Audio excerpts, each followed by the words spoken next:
Vaccination is often regarded as one of the greatest advancements in modern medicine, as it has created a strategy for treatment that has never been accomplished before: disease prevention.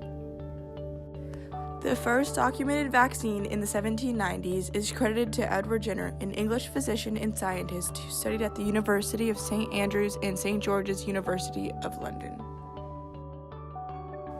Can you describe how vaccines are intended to work? Yeah, so vaccines basically just sort of boost your immune system's natural ability to learn what an invader looks like and sort of prepare itself better to respond to it.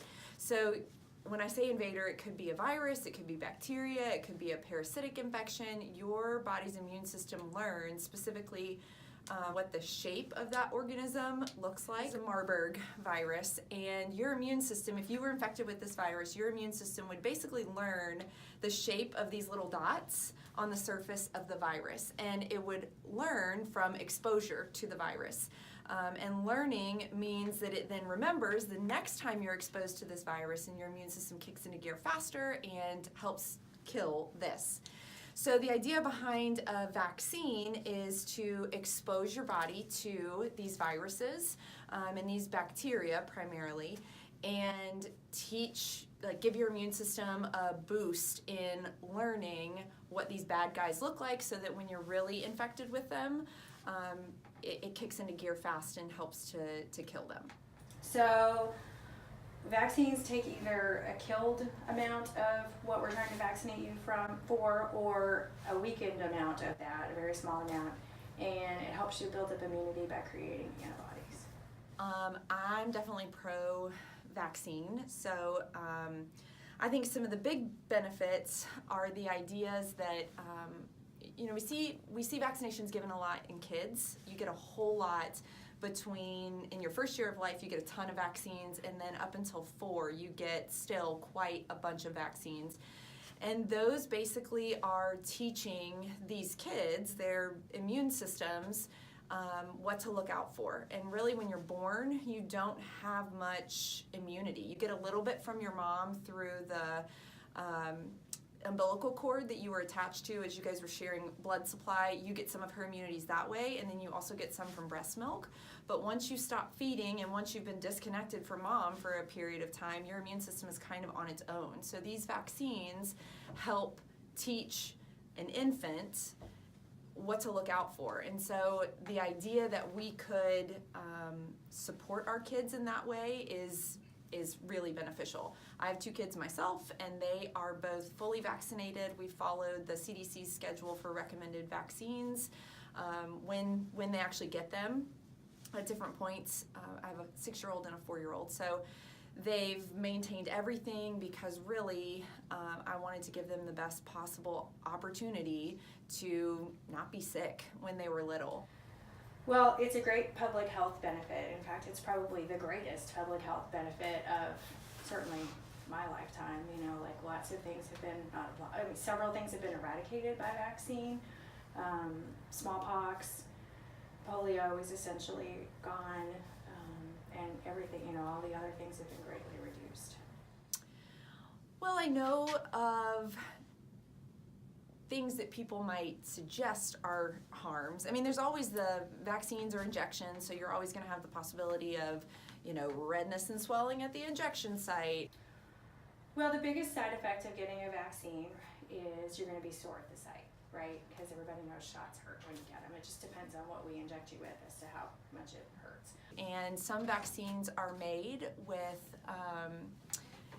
using eggs, and that's how they mass produce the vaccine. And so if you're allergic to eggs, you might have an allergic reaction to a particular vaccine. Can you be allergic to it? Sure. Some vaccines are made out of egg components, and some people have trouble with eggs. If one person reported an adverse event during the testing period for that vaccine, they're going to list that. So there's lots of things that have been reported, but the most common thing is being sore at the site.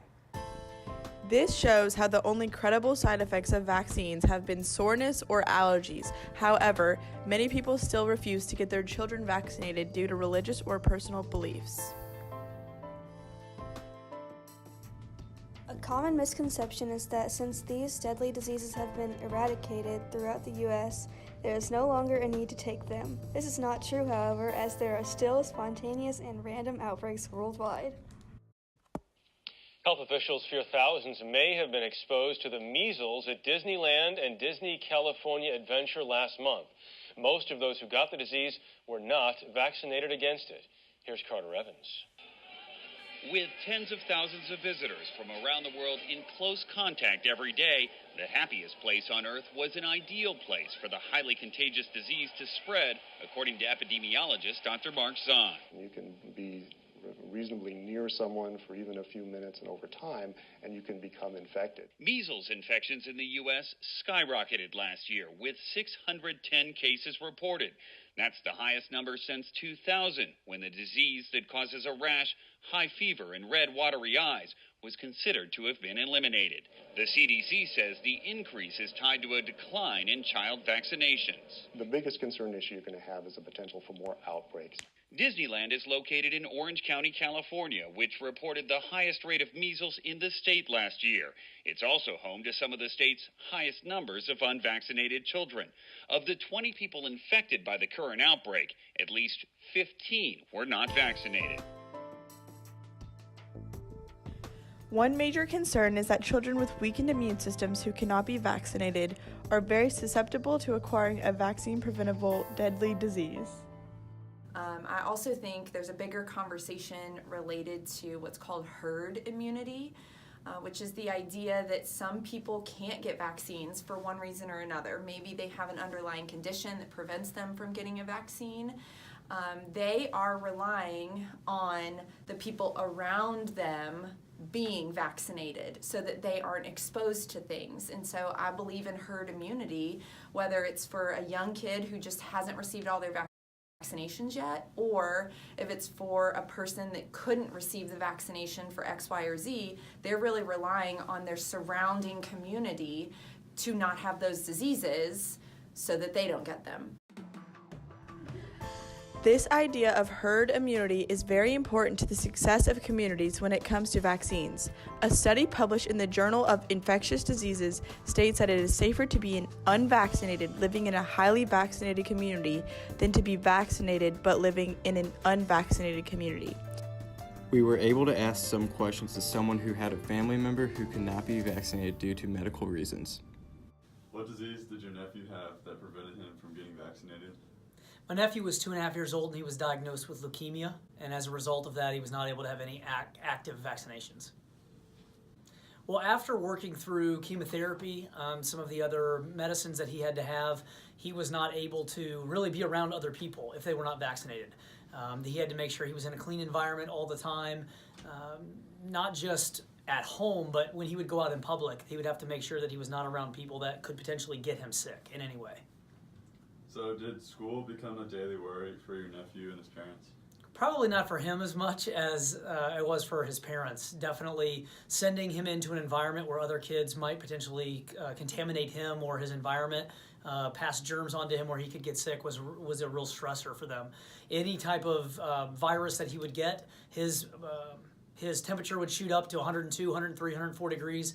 Even just a common cold could potentially be life-threatening for him. Do you know if his parents were notified by his school if any students were not vaccinated? Fortunately, the school that he went in at the time was a preschool, and they did not allow students to attend who were not vaccinated. The problem that he ran into was that if another student was not vaccinated, they could potentially be a carrier for a disease or bacteria that would ultimately affect him, potentially be life-threatening to him because he wasn't able to be vaccinated because of his leukemia. So has your nephew been able to be vaccinated since becoming in remission? Yeah, he's been in remission for about 2.5 years, and so about a year ago he was able to get vaccinated. As soon as he was eligible to be vaccinated based on what was going on with his remission, the doctors encouraged that he get vaccinated so that he could be protected from that in the future. Vaccines have been seen to also save people a lot of time and money, as many schools require immunization and because many doctors refuse to treat unvaccinated patients. Here, Ms. Mack gives a story of an unvaccinated man. Was a story written by this guy. He's talking about himself. So he was born in the 70s, and his dad was like a homeopathic doctor and didn't believe in vaccinations. So he and his siblings, they didn't ever get vaccinated. And the dad was more in line with thinking, you don't need these artificial vaccinations, you just go expose yourself to people that are sick, and that's the natural method of vaccinating. So go be around sick people, your body will learn that way. Don't put the virus in you or the bacteria in you, but just kind of do this naturally. So he never had vaccines, and really he didn't get sick. So he grows up and he marries his wife, who ends up working in the medical profession. I think she was a nurse.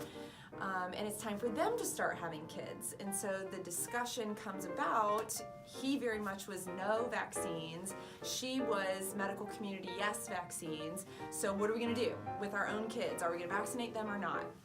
And his whole argument was, it worked for me, it'll work for them. Like, I never got vaccinated, I was never sick, I naturally immunized myself. And her response to that was, well, why don't we test that? So she recommended that he go get his blood drawn and that he check what are called titer levels.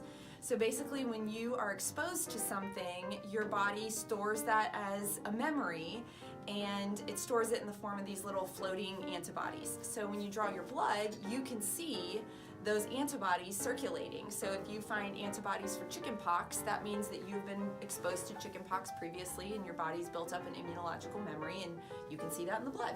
So he's like, okay, I'm gonna go get my titers checked. So he goes to get his titers checked, and goose egg. He has no titers, he has no immune system at all. He was thinking he was covered naturally by being around sick people in his life. In reality, his blood work shows he has no immunological memory for any of these diseases. So he freaks out. He's like, number one, we are definitely getting our kids vaccinated because my way didn't work. Number two, where can I go to get my vaccination? So he starts going around trying to get these vaccines, but no doctors will give them to him because most of these vaccines are for children, and he is a grown man. So he ended up, I think, having to work with the CDC to allow like special permission for doctors to give him vaccines that really were supposed to only be given in childhood. And the whole point of his story was like, number one, my thinking was not correct, and number two, when I was ready to switch over and get the coverage, get the shots, they weren't just available. I had to really work for them, and for a portion of time he thought, I'm never gonna get vaccinated and I'll never have immunity stored up. Right. So. In our practice, we don't see patients who won't be vaccinated. So, Really? Yeah. Because, someone could catch, so your child wasn't vaccinated for anything, and there's somebody in the waiting room with pertussis. It's a liability for us, and it's a danger to your child to be out in a public space like that. So you don't see a lot of prevalence of that within our community? Well, we don't see them, but yeah. I mean, I think for the most part, most people, the majority of people are definitely pro-vaccine. So if someone were to come in and say that they did not want their children to be vaccinated, what would you tell them? Well, I would attempt to persuade them by talking about the benefits of vaccine, the benefits of not just to your child, but to community health and herd immunity. So there are people who can't be vaccinated because they're immunosuppressed, right? So your child has cancer, I can't give him a live virus vaccine because he could potentially contract that disease. It's unlikely, but it could happen, right? So it's unfair to that kid who has cancer to be around kids who weren't vaccinated because their parents didn't want them to be, because that kid may give something to the kid with cancer. I attempt to explain all of that, and sometimes it works and sometimes it doesn't. Schools require that all students who are going to be attended get all necessary vaccines, which is extended out to the hepatitis A vaccine. This is what I believe it's a state requirement. There is no national requirement, largely due to the First Amendment, freedom of religion. There are some religions that actually take an active stance against vaccinations. So the idea of anti-vaccines get a lot of publicity, just like the flat earth theory gets publicity, just because it's such an odd stance against science. And it's not really a personal attack on anybody. Everybody's free to believe what they want, but science is science, and there are facts that we tend to go by. So, I think the school stance is we want everybody to be safe, and having vaccinations are the best way to keep people healthy and safe here. Awesome, I think. Another reason why people choose not to vaccinate their children is because of the widespread belief that vaccines are linked to autism. I know that there is discussion of the two big things seem to be, well, vaccines are linked to autism. And that really came from a late 90s study by a doctor who pushed out this information showing, when you get the MMR, which is the measles, mumps, and rubella vaccine, that those kids had a higher likelihood of getting autism. It has been hugely discredited, that particular study has. He eventually, I think they stripped his medical license. He's not even a practicing doctor anymore because of it. He had his own vaccine that he was trying to bring to market, and he wanted to sell it, and he needed to discredit the popular MMR vaccine to be able to then launch his own. And so there were a lot of conflicts in interest, and it's just been a really discredited study. And since then, they've done more studies to kind of show what is the chance of, or what's the tie to autism in people that get vaccinated and those that don't, and they're the exact same. There's no one group that is higher than the other. And so when people say, I'm not going to vaccinate because it's linked to autism, I don't know that you've really checked your studies. The other big concern is the preservatives that are in vaccines. They don't like preservatives they don't like these artificial things going into them or into their kids, and that really draws back to, there was one preservative that was used, I think it was called thimerosal. It had mercury in it. And so everybody freaked out that, oh my goodness, we're basically injecting mercury in us. And we know that mercury is this heavy metal, and it goes into your brain, and it causes all these neurological effects. Thimerosal hasn't been used in vaccines in a long time. The only one that it's still used in is a multi-dose flu vaccine. Multi-dose meaning that the doctor's office bought a big vial of the flu vaccine, and they are pulling out dose after dose after dose. There is thimerosal in that, but most doctors give single-dose flu vaccines now because it's such a public talked about thing. So just to kind of ease everyone's fear. So those are two things that I kind of went off on a tangent. Those are two really common things that I hear people say, well, I'm not going to vaccinate because it's going to give my kid autism. I'm not going to vaccinate because I'm not going to put these heavy metals. That's not really a real thing right now. So I think people make decisions out of fear, in this case in both ways. They make a decision based on, I don't want my kid to get sick, so I'm going to vaccinate them, or they make a decision of, I don't know what's going in them, so I'm not going to vaccinate them. The only way to combat fear is just to be educated about your decisions, and so I would just encourage anybody on either side to just seek out the evidence. We went to ask students and teachers if they had heard of this common misconception, which has been detrimental to the spread of vaccines within our society.